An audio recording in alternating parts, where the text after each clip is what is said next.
बिस्मिल्लाहिर्रहमानिर्रहीम। प्यारे दोस्तों, मौजूदा हालात हमें धीरे धीरे उस जंग अजीम की तरफ खींचते नजर आ रहे हैं कि जिसके बारे में हुजूर सल्लल्लाहु अलैहि वसल्लम ने फरमाया था कि क़यामत से पहले एक ऐसी अजीम जंग होगी कि जिसमें हर तरफ लाशें ही लाशें नजर आएंगी। यहाँ तक कि आसमान में उड़ता एक परिंदा जमीन पर उतरना चाहेगा, लेकिन लाशें इतनी ज्यादा पड़ी होगी कि वो परिंदा सुबह से शाम तक आसमान में उड़ता रहेगा और उसे जमीन पे उतरने की कोई जगह खाली नहीं मिलेगी।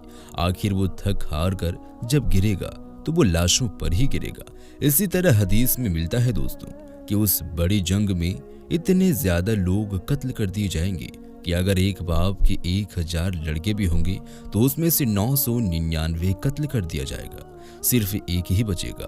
कुछ दीनी किताबों के मुताबिक आखिरी जंग अजीम में जो कत्ल होने वालों की तादाद होगी वो इतनी ज्यादा होगी कि हजरत आदम अलैहिस्सलाम से लेकर आज तक जितने लोगों को कत्ल किया गया वो सब एक तरफ और जंग अजीम में कत्ल होने वालों की तादाद दूसरी तरफ बराबर होगी। दोस्तों, इस वक्त पैलेस्तीन में चल रहे हालात से हम अच्छी तरह बाखबर हैं।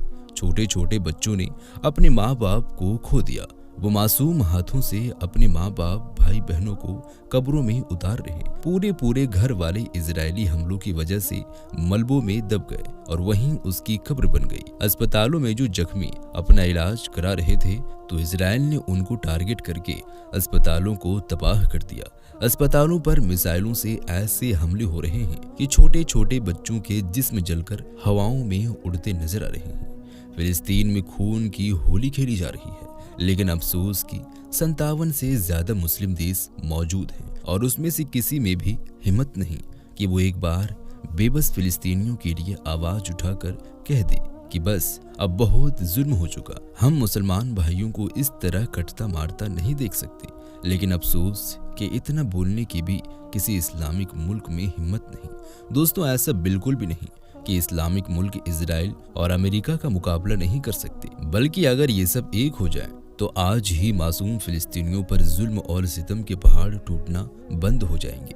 क्योंकि जिस वक्त इराक की हुकूमत पर सद्दाम हुसैन जैसा बहादुर लीडर बैठा था तो उसने एक बूढ़ी औरत की फरियाद पर इजराइल और अमेरिका दोनों को हिला डाला था।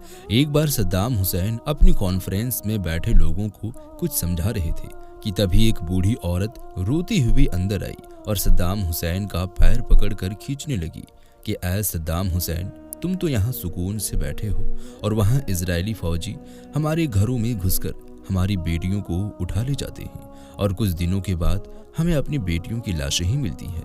उस बूढ़ी औरत की फरियाद पर सद्दाम हुसैन ने कहा कि अब मैं अमेरिका और इजराइल का जीना हराम कर दूंगा। और फिर उसी दिन शाम को सद्दाम हुसैन ने इजराइल पर हजारों मिसाइल दाग दिए। सद्दाम हुसैन ऐसा बहादुर लीडर था कि जिस वक्त उसने इजराइल पर मिसाइलें दागी तो किसी भी मुल्क में उससे इतना पूछने की हिम्मत ना हो सकी कि आखिर तुमने ऐसा क्यों किया।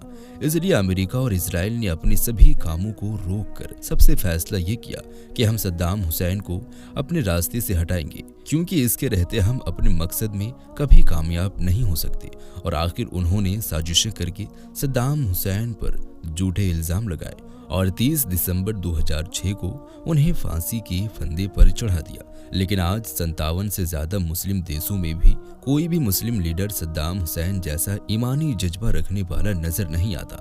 सब बुज़दिल बन चुके हैं, यहाँ तक कि वो इजराइल और अमेरिका के खिलाफ बोलते हुए भी डरते हैं। इस वक्त फिलिस्तीन और इजराइल के बीच चल रही जंग में इजराइल ने तो जुल्म की सितम की सारी हदें पार कर दी है। छोटे छोटे बच्चों के मासूम जिस्मों को मिसाइलों पर मार मार कर उड़ा दिया। अस्पतालों को टारगेट करके हजारों लोगों को कुछ ही सेकेंडों में मौत के घाट उतार दिया। लोग जिस रास्ते से दूसरे शहर को भाग रहे हैं, इजराइल उन्हीं रास्तों को टारगेट करके मिसाइलें दाग रहे हैं। उसने पूरे गाजा के 99% घरों को तबाह करके खंडरों में बदल दिया है।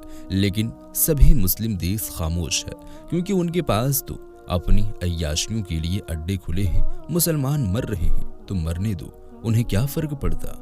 यहाँ तक कि तुर्की जैसा बड़ा इस्लामिक देश की जिसके सदर रजब तैयब एर्दोगान से मुसलमानों को हर मुसीबत के वक्त एक खास उम्मीद लगी रहती थी, वो भी इन हालात में खामोश होकर फिलिस्तीनियों को शहीद होता देख रहे हैं। उन सब की तरफ से सिर्फ और सिर्फ बयानबाजियां आ रही है। हम फिलिस्तीनी मुसलमानों की दवा इलाज से पूरी मदद करेंगे, लेकिन दोस्तों मुसीबत के वक्त कमजोर की पहली जरूरत उसे दुश्मनों के हमलों से बचाना होता है। उसके लिए दवा इलाज का इंतजाम करना ये तो बात की बात है, ये नहीं कि दुश्मन को खुला छोड़ दिया जाए कि तुम हमारे लोगों पर जितना चाहो उतना जुल्म ढा सकते हो, हमको उससे कोई फर्क नहीं पड़ता, बल्कि हमारा काम तो ये है कि हम अपने लोगों के लिए दवा इलाज का पूरा इंतजाम करें।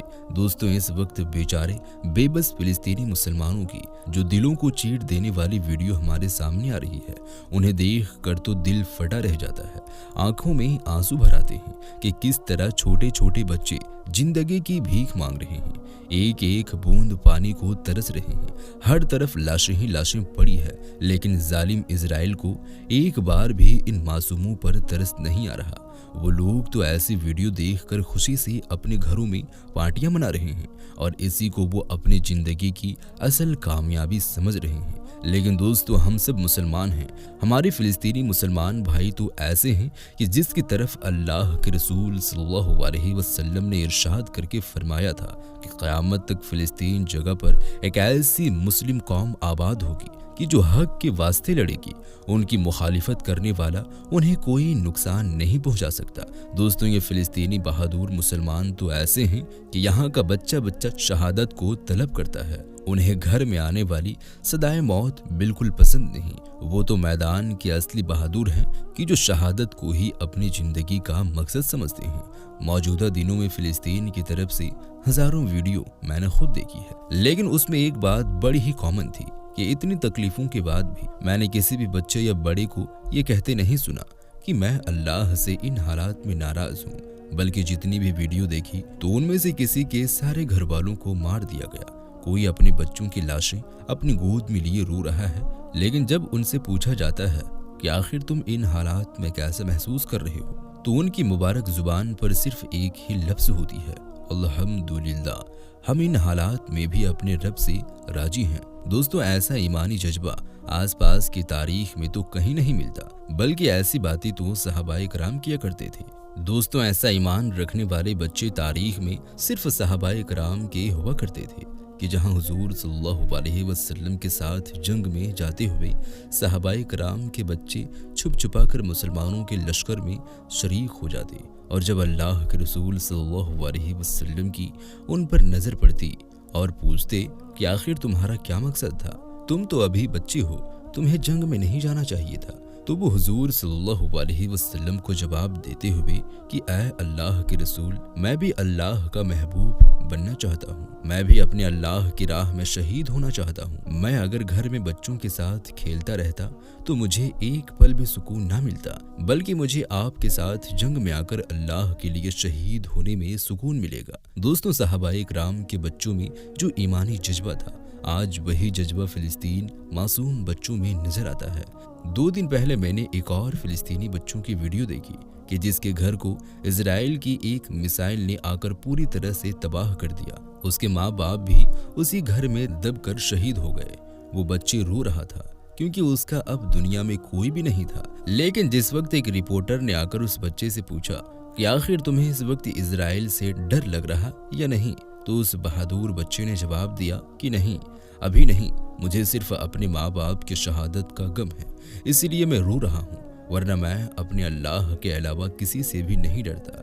दोस्तों इन बच्चों की ऐसे जज्बा सुनकर हजरत इस्माइल अलैहिस्सलाम की कुर्बानी याद आ जाती है कि जिस वक्त हजरत इब्राहीम अलैहिस्सलाम ने छुरी निकालकर अपने बच्चे हजरत इस्माइल अलैहिस्सलाम को अल्लाह के लिए ज़िबह करना चाहा, तो हजरत इस्माइल अलैहिस्सलाम भी अब भी कहने लगे कि ऐ मेरे अब्बा जान, आप देर मत करिए, बल्कि जल्दी से मुझे मेरे अल्लाह के लिए कुर्बान कर दीजिए, क्योंकि मौत की वजह से मैं इस दुनिया से तो जुदा हो जाऊंगा, लेकिन मेरा अल्लाह मुझे इस दुनिया से 1000 गुना ज्यादा बड़ी जन्नत देगा। मौत की वजह से मैं अपने माँ बाप से तो जुदा हो जाऊंगा, लेकिन मेरा अल्लाह मुझे इसके बदले अपनी जात का कुर्ब अता फरमा देगा। और मेरा अल्लाह मेरे लिए कायनात की हर चीज से बेहतर है। दोस्तों, फिलिस्तीन के मुसलमान और वहाँ के बच्चे तो शहादत की अजीम मौत पाकर कामयाब होते जा रहे हैं, लेकिन अब हमारी आजमाइश है कि हम उनके लिए कैसी आवाज बनते हैं। जिस वक्त हजरत इब्राहीम अलैहिस्सलाम को नमरूद में आग में डाला था तो एक कबूतर अपनी चोंच में थोड़ा सा पानी लाकर उस आग में डाल देता तो फरिश्तों ने उससे पूछा कि आखिर तुम्हारा एक बूंद पानी से इस भड़कती आग का क्या भला होगा। तो कबूतर ने जवाब दिया कि मुझे पता है कि मेरे एक बूंद पानी से कुछ नहीं हो सकता, लेकिन क़यामत के दिन जिस वक्त अल्लाह तबारक व तआला मुझे पूछेगा कि मेरे दोस्त इब्राहीम को आग में डाला जा रहा था तो ऐ कबूतर तुमने उनको बचाने के लिए क्या किया, तो मैं अपने अल्लाह से कह दूंगा कि ऐ मेरे अल्लाह, उस वक्त मेरे बस में सिर्फ एक चोंच भरकर पानी था, मैं वही दूर नदी से उठाकर लाता और आग में डाल देता, उसके अलावा मेरे बस में और कुछ भी नहीं था। दोस्तों, आज हमारी भी जिम्मेदारी है कि हम जिस हद पर हैं और जैसे भी हैं तो हम अपने तौर पर फिलिस्तीनी मुसलमानों की मदद करने के लिए पूरी कोशिश करें। इस वक्त हम फिलिस्तीनी मुसलमानों की 3 तरह से मदद कर सकते हैं। सबसे पहली चीज़, हम उनके लिए अल्लाह से दुआ करें, क्योंकि दुआ अल्लाह की बारगाह में एक अर्जी है और जब किसी के बारे में बहुत ज़्यादा अर्जियाँ दी जाती है तो उसके मुतालबे को भी ज़रूर पूरा किया जाता है। दूसरी चीज़, अगर हम सोशल मीडिया में कोई भी प्लेटफॉर्म यूज़ करते हैं जैसे इंस्टाग्राम, फेसबुक, यूट्यूब, व्हाट्सएप, तो हम इन सभी के इस्तेमाल से फिलिस्तीनी मुसलमानों के लिए एक आवाज़ बनकर खड़े हों।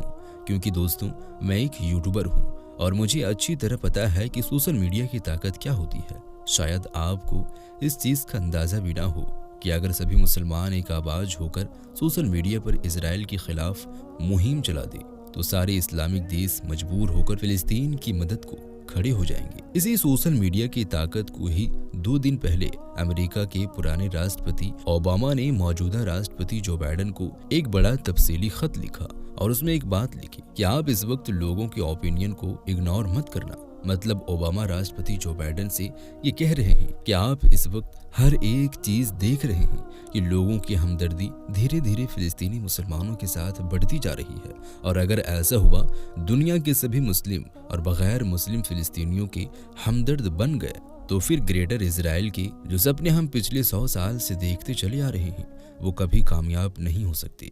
इसलिए दोस्तों, अब आपकी जिम्मेदारी है कि आपके सोशल मीडिया मतलब व्हाट्सएप या इंस्टाग्राम को जो भी स्टेटस हो वो फिलिस्तीन के बारे में हो, आपकी प्रोफाइल की डीपी फिलिस्तीन के बारे में हो।